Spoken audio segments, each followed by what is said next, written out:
Hello students, मैं सी श्रद्धा शर्मा। आज के लेक्चर में हम पढ़ेंगे basic accounting procedures journal entry.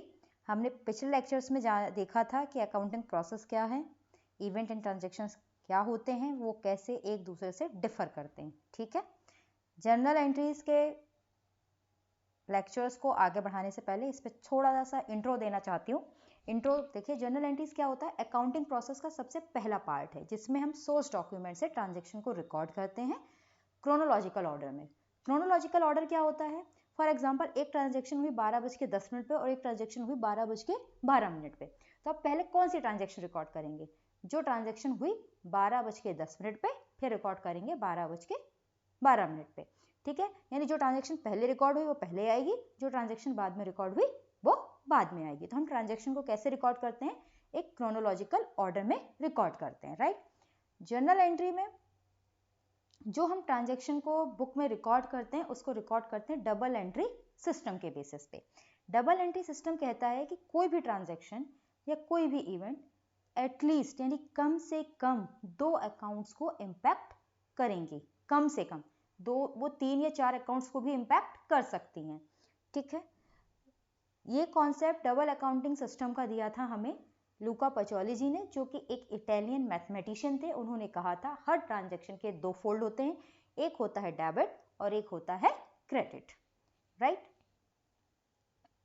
Journal entry system का जो कॉन्सेप्ट आपने पहले भी पढ़ा होगा 11th या 12th में, जो कॉमर्स साइड से हैं, उन्होंने जर्नल एंट्री करने के लिए 3 गोल्डन रूल्स ऑफ अकाउंटिंग्स पढ़े होंगे, जिसके बेसिस पे वो जर्नल एंट्रीज बुक में रिकॉर्ड करते थे। ठीक है, उन अकाउंटिंग रूल्स को बेहतर तरीके से समझने के लिए और उसको अप्लाई करने के लिए इंपॉर्टेंट है कि हम अकाउंट्स के क्लासिफिकेशन को समझें। तो अकाउंट्स को जनरली 2 ग्रुप में क्लासिफाई किया गया, पर्सनल और इम्पर्सनल में। पर्सनल को फर्दर क्लासिफाई किया गया natural person, artificial person, representative person, और इम्पर्सनल को क्लासिफाई किया गया real account and nominal account. ठीक है, और इन्हीं अकाउंट के क्लासिफिकेशन के बेसिस पे हमें दिए गए गोल्डन रूल्स ऑफ अकाउंटिंग। ठीक है, उसके बेसिस पे हम जर्नल एंट्रीज को बुक में रिकॉर्ड करते हैं। ठीक है, आइए अब ये जो भी चीजें मैंने आपको ब्रीफ में बताई हैं इसको हम डिटेल में समझेंगे। ठीक है, पहला आता है डबल एंट्री सिस्टम, जिसको मैंने आपको ऑलरेडी बता दिया है। किसने दिया था? लूका पचौली जी ने दिया था, जो कि इटालियन मैथमेटिशियन थे। इन्होंने कहा था हर ट्रांजैक्शन के 2 फोल्ड होते हैं, एक होता है डेबिट, दूसरा होता है क्रेडिट, जिसका मतलब है हर ट्रांजैक्शन एटलीस्ट, वर्ड याद रखो, एटलीस्ट यानी कम से कम 2 अकाउंट को इम्पैक्ट करेंगी और इससे भी ज्यादा अकाउंट को इम्पैक्ट कर सकती हैं। अगर मैं नॉर्मल सिनेरियो में किसी एग्जाम्पल की बात करूं तो फॉर एग्जाम्पल एक लड़का है जिसका नाम है बिट्टू, और बिट्टू के बहुत सारे दोस्त हैं। उसका बर्थडे आने वाला है और बिट्टू के दोस्तों ने उससे पार्टी मांगी। अब बिट्टू एक स्टूडेंट है और स्टूडेंट लाइफ में हम सब गरीब होते हैं, हमारे पास पैसा नहीं होता। तो बिट्टू अपनी माँ के पास गया, बोला मम्मी मम्मी मुझे अपने दोस्तों को पार्टी देनी है, 5,000 रुपए दे दो। मम्मी ने उसकी डांट लगाई, 5,000 रुपए तेरे को पार्टी के लिए चाहिए? उसने अपनी मम्मी से बार्गेनिंग वगैरह की, 2,000 रुपए उसे मिल गए। अब इस केस में क्या हुआ? मम्मी के हाथ में मान लो कैश था 50,000 रुपए और बिट्टू के हाथ में कैश था मात्र 500 रुपए। ठीक है, देखो मम्मी के अकाउंट में कैश था और एक था बिट्टू। ठीक है, बिट्टू, मम्मी के हाथ में कैश था 50,000 और बिट्टू के हाथ में था 500। बिट्टू कितना ले गया? मम्मी से 2,000 ले गया। अब बिट्टू जैसे 2,000 ले गया, मम्मी के हाथ में कितना कैश बचा? 48,000। और बिट्टू के हाथ में कितना कैश हो गया? 2,500। तो यहाँ देखो 2 अकाउंट इंपैक्ट हुए, एक बिट्टू का कैश अकाउंट और एक मम्मी का कैश अकाउंट। ट्रांजैक्शन एक ही हुई कि बिट्टू ने मम्मी से 2,000 रुपए लिए अपनी मम्मी से, लेकिन इंपैक्ट क्या आ गया? 2 अकाउंट पे आ गया, एक मम्मी के कैश अकाउंट पे आया और एक बिट्टू के कैश अकाउंट पे आया, राइट। ये तो हो गया डेली सिनेरियो पे। अब इसको हम समझते हैं बिजनेस के पर्सपेक्टिव से। फॉर एग्जाम्पल, एक कंपनी है जिसका नाम है ABC एंड कंपनी, जिसके पास कैश इन हैंड है। ठीक है, जिसके पास कैश इन हैंड है, जिसके पास फिक्स एसेट है और जिसके पास क्रेडिटर है, राइट। कैश इन हैंड है उसके पास 5 लाख के, फिक्स एसेट हैं 6 लाख के, क्रेडिटर्स हैं 3 लाख के। ये ऑलरेडी हमें गिवन है, ठीक है, 3 lakhs के। एबीसी एंड कंपनी ने एक मशीन परचेज करी 1 लाख रुपए की, एक ही इसने ट्रांजैक्शन की, और दूसरी ट्रांजैक्शन इसने क्रेडिटर को 50,000 रुपए पे किए। तो पहली ट्रांजैक्शन में जब इसने कैश में मशीन परचेज करी तो क्या हुआ होगा, उसका जो कैश इन हैंड था वो 1 लाख रुपए से कम हुआ होगा।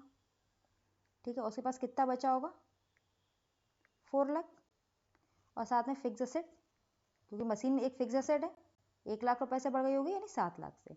तो देखो ट्रांजैक्शन एक ही थी, मशीन खरीदना, लेकिन इम्पैक्ट 2 अकाउंट पे गया। कौन कौन से, कैश इन हैंड पे और फिक्स एसेट पे, राइट।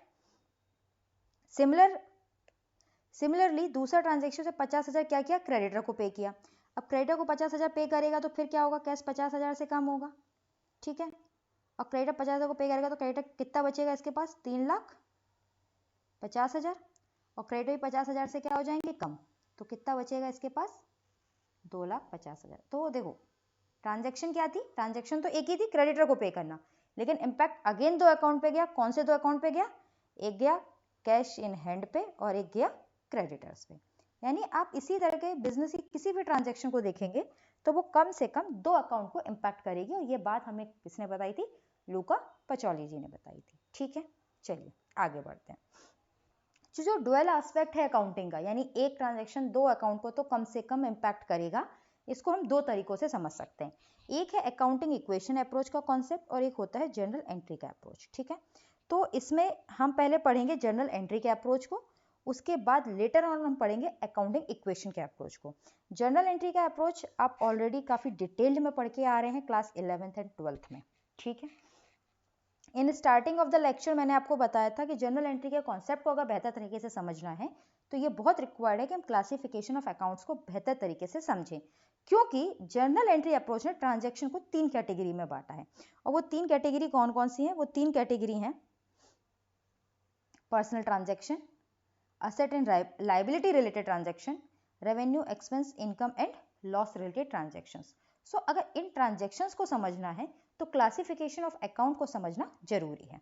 चलिए समझते हैं क्लासिफिकेशन ऑफ अकाउंट्स को। तो अकाउंट्स को मैंने स्टार्टिंग में बताया, अकाउंट्स को 2 कैटेगरी में बांटा गया, एक होता है पर्सनल अकाउंट, एक होता है इम्पर्सनल अकाउंट। ठीक है, पर्सनल अकाउंट को फर्दर क्लासिफाई किया गया natural person, artificial person and representative person, और इम्पर्सनल को रियल में और नॉमिनल में, राइट। नेचुरल पर्सन्स कौन होते हैं, बहुत सिंपल है, नेचुरल पर्सन्स कौन होंगे, मैं, आप, क्या है, सब नेचुरल पर्सन है। हम चल रहे हैं, फिर रहे हैं, खा रहे हैं, सो रहे हैं, यानी मैं और आप जैसे व्यक्ति जो कि जीवित है, प्राकृतिक रूप से जो व्यक्ति हैं वो नेचुरल पर्सन है। अब बात आती है आर्टिफिशियल पर्सन। आर्टिफिशियल पर्सन्स कौन होते हैं, आर्टिफिशियल पर्सन्स वो पर्सन्स होते हैं जिनकी अपनी सेपरेट एग्जिस्टेंस है, कंपनी, एलएलपी, बैंक, ठीक है, इनकी अपनी सेपरेट लीगल एग्जिस्टेंस है, इनको हम बोलते हैं आर्टिफिशियल पर्सन्स। रिप्रेजेंटेटिव पर्सन्स में आपके जितने भी आउटस्टैंडिंग और प्रीपेड अकाउंट्स हैं वो आते हैं। अब आउटस्टैंडिंग एंड प्रीपेड अकाउंट क्यों आते हैं रिप्रेजेंटेटिव में, हम इसको समझेंगे आगे। अच्छा, आर्टिफिशियल पर्सन में एक क्वेश्चन में जब तक आप सोचिए कि बैंक आपका क्या है, रियल अकाउंट है या पर्सनल अकाउंट है, राइट। इम्पर्सनल की बात करूं तो इसमें एक आता है रियल और एक आता है नॉमिनल। रियल अकाउंट जितने भी असेट्स रिलेटेड अकाउंट हैं वो सारे के सारे आपके रियल अकाउंट हैं, और जितने भी आपके रेवेन्यू और एक्सपेंसेस से रिलेटेड अकाउंट हैं वो आपके नॉमिनल अकाउंट है, राइट। चलिए, तो ये इतना तो समझ में आ गया, नेचुरल पर्सन मतलब राम, श्याम, बिट्टू, मिंकू, ठीक है, महेश, उमेश, ये सारे अकाउंट नेचुरल पर्सन के अकाउंट हैं। किसी कंपनी का अकाउंट आपकी बुक में आ रहा है, किसी एलएलपी का अकाउंट आपकी बुक में आ रहा है, या आर्टिफिशियल पर्सन है, तो ये पर्सनल अकाउंट्स है। ठीक है, तो ये आपके समझ में आ गया। Representative account, salary outstanding representative है, प्रीपेड रेंट आपका रिप्रेजेंटेटिव है, रेंट आउटस्टैंडिंग आपका रिप्रेजेंटेटिव है। अभी क्यों रिप्रेजेंटेटिव है अपन देखते हैं, और रियल अकाउंट में असेट को फर्दर क्लासीफाई किया गया ये भी हम समझते हैं। ठीक है, चलो पहले हम क्लासिफिकेशन समझते हैं। तो सबसे पहले हमें जो क्लासिफिकेशन समझना है वो हम समझते हैं आपका रिप्रेजेंटेटिव का। ठीक है,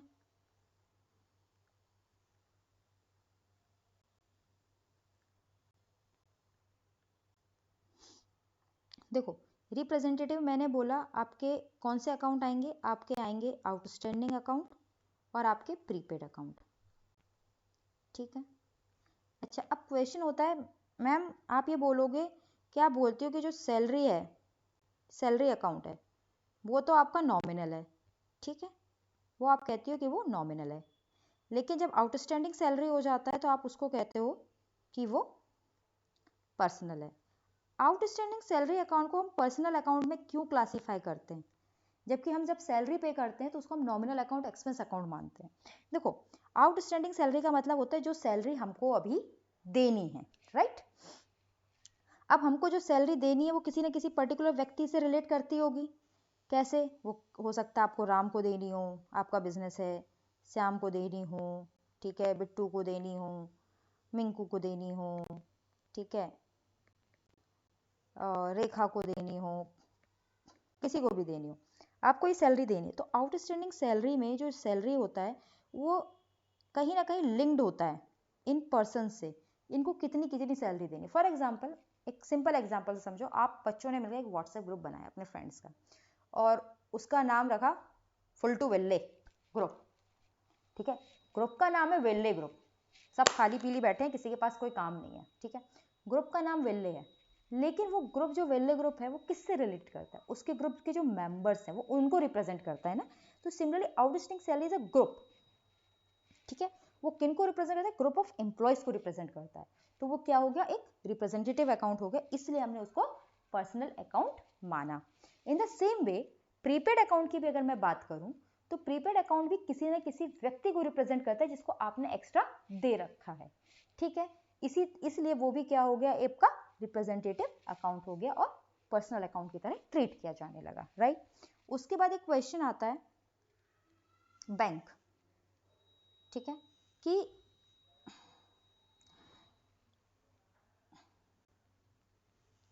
जो बैंक है वो रियल है या पर्सनल है, ठीक है, और ये कंफ्यूजन सबसे ज्यादा होता है, रीजन ये है कि बैंक को हमेशा बैलेंस शीट में आप करंट असेट्स में डिनोट करते हो और असेट सारे आपकी रियल अकाउंट होते हैं, तो स्टूडेंट्स के दिमाग में हमेशा रहता है कि bank is also a real account, but नहीं, बैंक रियल अकाउंट नहीं होता, बैंक पर्सनल अकाउंट होता है। क्यों होता है, हमने अभी पढ़ा था कि जो आपके आर्टिफिशियल पर्सन है, ठीक है, आर्टिफिशियल पर्सन कौन है, जिनकी सेपरेट लीगल एग्जिस्टेंस है वो आर्टिफिशियल पर्सन है, और आर्टिफिशियल पर्सन को हम पर्सनल अकाउंट मानते हैं, राइट। तो बैंक भी एक आर्टिफिशियल पर्सन है क्योंकि इसकी सेपरेट लीगल एग्जिस्टेंस है, तो हम इसको पर्सनल अकाउंट में क्लासीफाई करते हैं। SBI bank, ICICI bank, HDFC bank, सबकी अपनी पर्सनल एग्जिस्टेंस है ना, सब आर्टिफिशियल पर्सन है, सबकी सेपरेट एग्जिस्टेंस है, तो ये क्या है, पर्सनल अकाउंट है। तो always remember bank is not a real account, bank is a personal account, but cash की पर्सनल एग्जिस्टेंस नहीं होती, कैश की अपनी कोई पर्सन, मेरे पास कैश है तो वो मेरा कैश है, ठीक है, गिर जाए आपको मिल जाए और आप उसे उठा के रख लो, तो मैं ये प्रूफ करना मेरे लिए बहुत डिफिकल्ट है कि आपकी जेब में जो कैश है वो मेरा कैश है, क्योंकि उसकी पर्सनल एग्जिस्टेंस नहीं है, ठीक है। तो कैश आपका क्या होता है, कैश आपका रियल अकाउंट होता है, कैश आपका क्या होता है, रियल अकाउंट होता है, ठीक है। अब थोड़ा सा हम रियल अकाउंट पे बात कर लेते हैं, कलर चेंज करती हूँ, ठीक है, बहुत रियल अकाउंट होता है, ये होता है, वो होता है, बहुत देर से सुन रहे हैं, क्या होता है रियल अकाउंट, ठीक। रियल अकाउंट को दो कैटेगरी में डिस्ट्रीब्यूट किया जा सकता है, बांटा जाता है, एक होता है टेंजिबल और एक होता है इनटेंजिबल, राइट। टेंजिबल का मतलब होता है वैसी कोई भी चीज जिसको आप देख सकते हो, छू सकते हो, महसूस कर सकते हो, anything that can be touched and feel, ठीक है, जैसे कि आपकी नोटबुक, आप उस पर लिख रहे हो, छू रहे हो, महसूस कर रहे हो, टच कर रहे हो, कंप्यूटर, बिल्डिंग, फर्नीचर्स, मशीनरी, ये सब आपके क्या है, टेंजिबल है। Intangible assets that cannot be touched, that cannot be feel, for example आपके पास कॉपीराइट है, आपके पास पेटेंट है, आपके पास गुडविल है, ये असेट्स हैं, आपको फ्यूचर इकोनॉमिक बेनिफिट्स भी देंगे, लेकिन आप इसको टच नहीं कर सकते, इनको छू नहीं सकते। तो टेंजिबल में कौन कौन सी चीजें आती हैं, आपकी बिल्डिंग आती है, ठीक है, आपकी जितनी भी मशीनरीज हैं वो आती हैं, ठीक है, फर्नीचर आता है, कैश आता है, ठीक। इंटेंजिबल में क्या क्या आता है? इंटेंजिबल में आपकी गुडविल आती है, पेटेंट आते हैं और कॉपीराइट आते हैं, ठीक है। इसके अलावा भी बहुत सारे हैं, लूम आवर्स हैं और आपका और भी 2-3 आते हैं, बहुत सारे हैं, इंटेंजिबल राइट्स आते हैं। इसे टेंजिबल एसेट्स की भी लिस्ट लंबी है, लेकिन ये कुछ एग्जांपल्स हैं, ठीक है। आई होप आपको समझ में आ गया होगा कि अकाउंट्स का क्लासिफिकेशन कैसे किया गया है और कौन से अकाउंट्स कैसे हैं, ठीक है। चलिए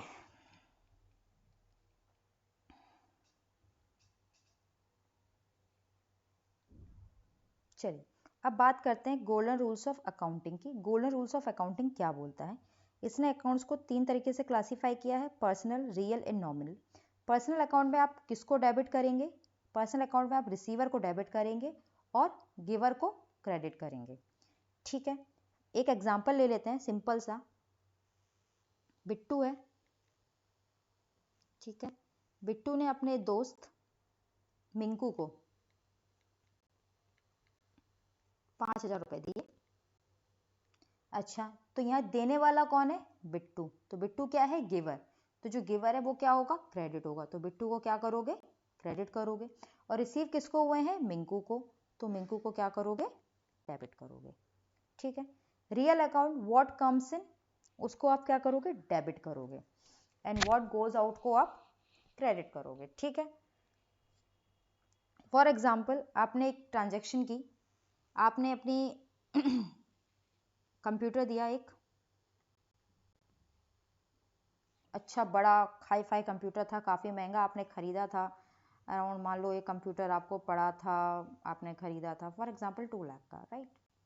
और आपको लगा कि यार ये कंप्यूटर के फीचर्स या ये जो भी हैं बहुत ज़्यादा है और मैं इसको यूज़ नहीं कर पा रहा हूँ, तो आपने बहुत फाइनेंशियली सोचा और आपने कहा कि मैं इस कंप्यूटर को बदल देता हूँ, ठीक है। एंड इस कंप्यूटर को देख के मैं कोई और मशीनरी खरीद लेता हूँ। कोई मशीनरी आपने XYZ खरीद ली, क्योंकि कंप्यूटर थोड़ा पुराना भी हो गया था, तो वो XYZ मशीनरी 1.5 लाख की आपने खरीद ली, एक्सचेंज कर ली, डेप्रिसिएशन से इसकी वैल्यू कम हो गई थी, ठीक है। ये 2 लाख खरीदा था, तो एक मान लो कंप्यूटर देके आपने XYZ मशीनरी खरीद ली 1.5 लाख रुपए की। अब इसमें देखो आपके पास आया क्या? कंप्यूटर। तो जो आया उसको आप क्या करोगे? उसको आप करोगे डेबिट। तो कंप्यूटर क्या हो जाएगा? डेबिट। और क्रेडिट क्या हो जाएगा? सॉरी, आपके पास आई क्या? XYZ मशीन आई ना, तो आप मशीन को क्या करोगे? डेबिट। और गया क्या? कंप्यूटर। तो कंप्यूटर को क्या कर दोगे? क्रेडिट। नॉमिनल अकाउंट, डेबिट क्या करोगे? एक्सपेंस एंड लॉसेस को, और क्रेडिट किसको करोगे? इनकम एंड गेन्स को। आपने सेल करी, ठीक है, तो सेल क्या हो जाएगी? क्रेडिट हो जाएगी। आपने सैलरी अगर पे करी तो सैलरी आपकी क्या हो जाएगी? डेबिट हो जाएगी, क्योंकि वो आपका एक्सपेंस है, राइट। तो ये आपके रूल हैं, इनको याद रखना बहुत जरूरी है।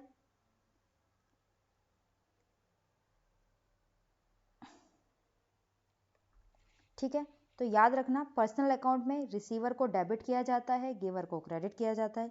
रियल अकाउंट में जो भी आता है वो डेबिट होता है, जो भी जाता है वो क्रेडिट होता है।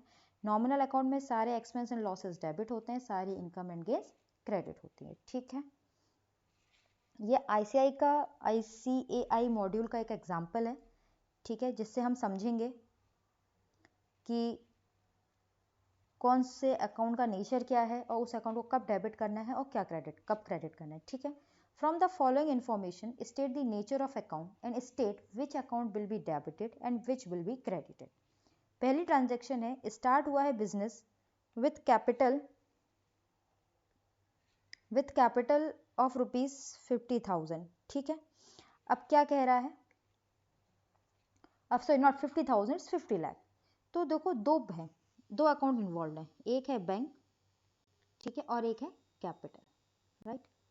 अच्छा, कैपिटल भी किसी पर्सन के बिजनेस में जो उसने पैसा फंसा है उसको रिप्रेजेंट करता है, उसके ओनर के फंसे हुए पैसे को रिप्रेजेंट करता है। तो कैपिटल भी आपका क्या है? पर्सनल अकाउंट है। और बैंक भी मैंने आपको ऑलरेडी बता दिया था, पर्सनल अकाउंट है, ठीक है। तो ये आपको पता है कि ये भी पर्सनल है और ये भी पता है आपको ये भी पर्सनल है। फॉर एग्जाम्पल, हमारे बिट्टू जी, ठीक है, बिट्टू द ग्रेट, उनको बिजनेस स्टार्ट करना था। उन्होंने अपना कैपिटल, उन्होंने अभी तक जो नौकरी की थी, जो भी किया था, उससे जो पैसा इकट्ठा हुआ था 50 लाख रुपीज़ उन्हें इकट्ठे हुए, तो उन्होंने क्या किया, उसको बिजनेस में इन्वेस्ट कर दिया, उसको बिजनेस के लिए लगा दिया। तो उन्होंने उस बिजनेस के लिए एक सेपरेट बैंक अकाउंट खुलवाया। अब जब बिट्टू जी ने सेपरेट बैंक अकाउंट खुलवाया तो बैंक में क्या करवाया, पैसा डलवाया। अब बैंक में पैसा डलवाया तो बैंक ने पैसे को क्या किया, रिसीव किया ना, ठीक है। कैपिटल जो कि बिट्टू को ही रिप्रेजेंट कर रहा है, बिट्टू ने क्या किया, पैसे को दिया, यानी कि वो क्या हो गया, गिवर। और पर्सनल अकाउंट का रूल क्या कहता है, डेबिट द रिसीवर, यही कहता है ना, पर्सनल अकाउंट का रूल कहता है debit the receiver and credit the giver, यही कहता है।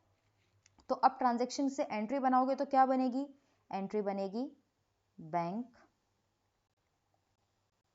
अकाउंट डेबिट टू कैपिटल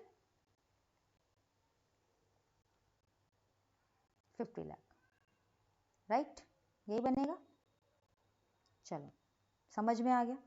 अगली ट्रांजैक्शन कह रही है वेजेस एंड सैलरी, पे करी है आपने 50,000 रुपए की, ठीक है, हमने वेजेस एंड सैलरी पे करी 50,000 रुपए की, हम मान के चलते हैं कि सारे ट्रांजैक्शंस बैंक से हुए हैं, ठीक है। चलो हमने पहली ट्रांजैक्शन समझ ली है, हम दूसरी ट्रांजैक्शन समझने के लिए चलो नेक्स्ट स्लाइड में चलें, एक काम करते हैं, इसी स्लाइड पर करते हैं, इसको हटा दें, ठीक। अगली ट्रांजैक्शन है वेजेस एंड सैलरी पे करी है 50,000 रुपए की। अब देखो वेजेस एंड सैलरी आपने 50,000 की पे करी है, तो इसमें अगेन दो अकाउंट इन्वॉल्व है, एक है वेजेस का और एक सेल पे किया है और तो बैंक का, ठीक है। वेजेस पे करना खर्चा है, एक्सपेंस है, तो ये कौन सा अकाउंट है, नॉमिनल अकाउंट है, ठीक है। और हमें पता है एक्सपेंसेस हमेशा क्या होते हैं, डेबिट होते हैं, बहुत सिंपल है। बैंक क्या है, पर्सनल अकाउंट है, हमको पता है, और बैंक ने दिया है, गिवर भी है बैंक, क्योंकि पैसे गए हैं, तो बैंक क्या है, गिवर है। और पर्सनल अकाउंट का रूल कहता है कि गिवर को क्या करना चाहिए, क्रेडिट करना चाहिए। तो हमारी एंट्रीज क्या बन जाएगी, हमारी एंट्रीज बन जाएगी wages and salary account debit to bank, जो भी है 50,000 रुपीज, ठीक है। थर्ड एंट्रीज कहती है रेंट रिसीव हुआ 2 लाख रुपए का, ओके।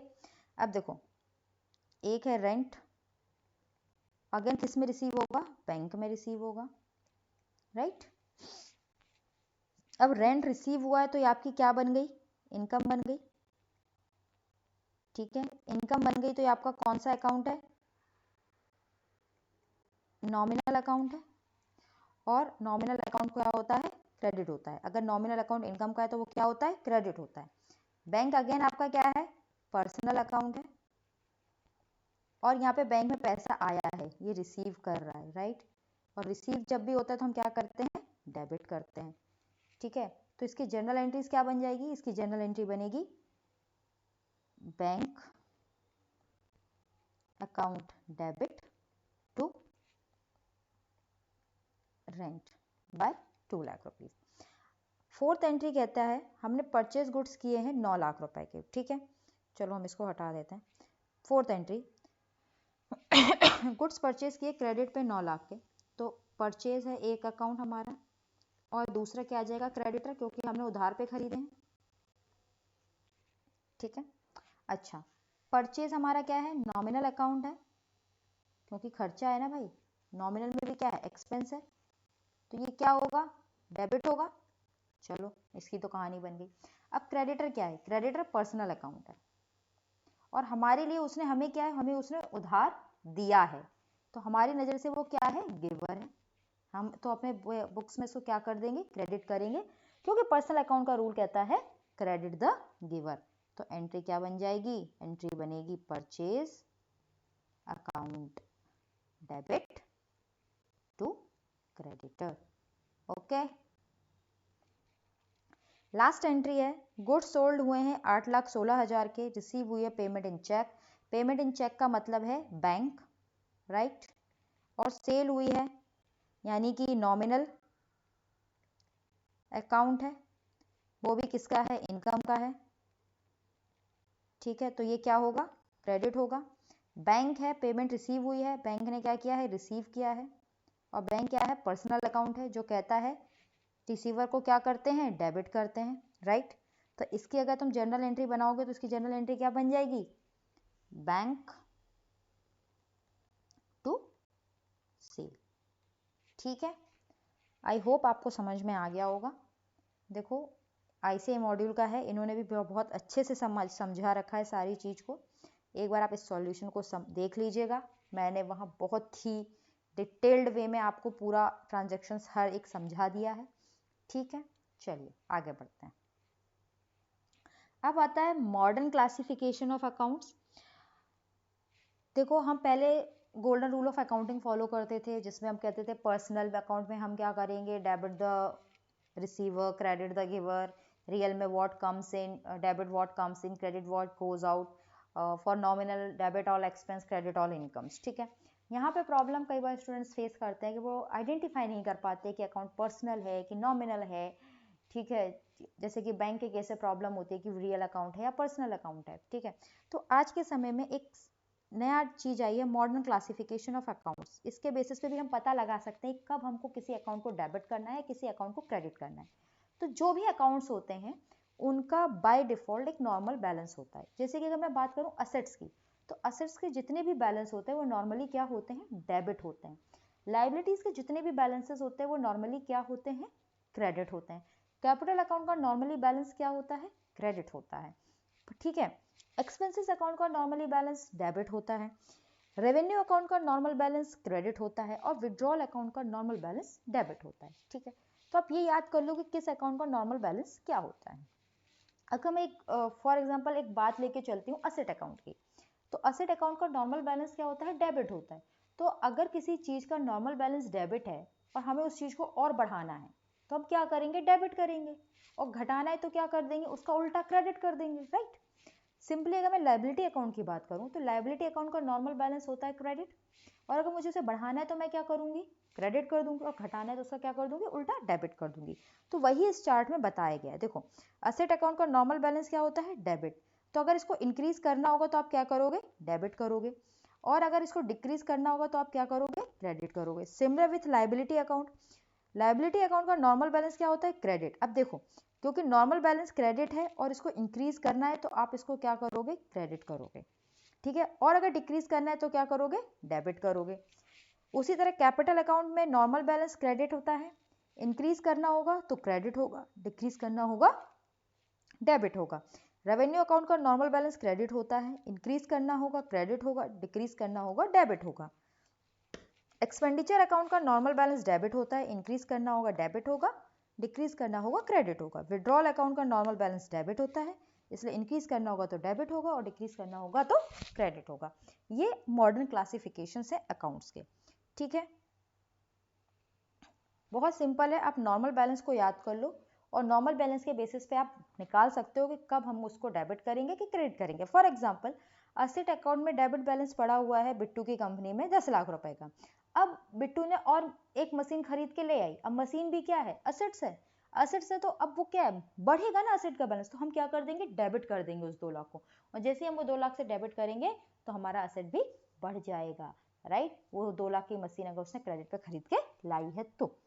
ठीक है, तो ये आपका मॉडर्न क्लासिफिकेशन ऑफ अकाउंट्स है।